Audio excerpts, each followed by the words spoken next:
Gobi kebab తిన్నారంటే అస్సలు వదిలిపెట్టరు. చికెన్ కబాబ్ కూడా మానేస్తారేమో, అంత టేస్టీగా ఉంటుంది. ప్రాసెస్లోకి వెళ్దాం. Corn flour, salt, chilli powder కావలసినంత వేసుకోండి. బాగా మిక్స్ చేసుకోవాలి.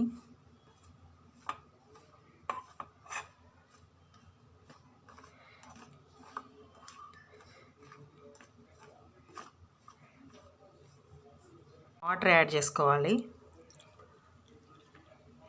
ఫుడ్ కలర్స్ అవి వద్దు, హెల్త్ ప్రాబ్లమ్స్ వస్తాయి కాబట్టి ఫుడ్ కలర్స్ వేయకండి.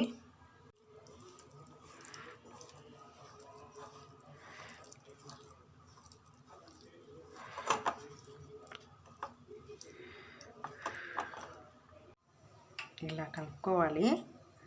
ఇలా కొద్దిగా జారుడు పిండి ఇలాగా కలుపుకోవాలి. కానీ కార్న్ఫ్లోర్ గట్టిగా అయిపోతుంది కదండి వెంటనే. సో ఇలా కలుపుకోవాలి.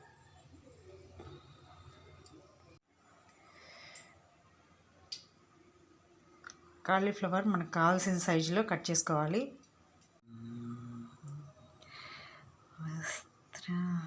లెగ్ పీస్ షేప్లో కూడా కట్ చేసుకొని పెట్టుకోవచ్చు.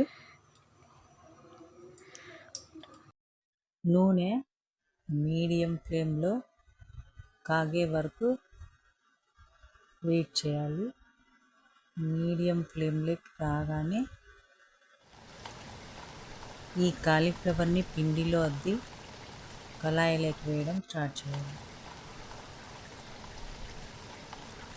బ్రౌనిష్ కలర్లోకి వచ్చే వరకు కొంచెం డీప్గా వేయించుకోవాలి. వేయించుకొని ప్లేట్లోకి తీసుకొని సర్వ్ చేసుకోవాలి. ఇది భలే రుచిగా ఉంది. Wow, super.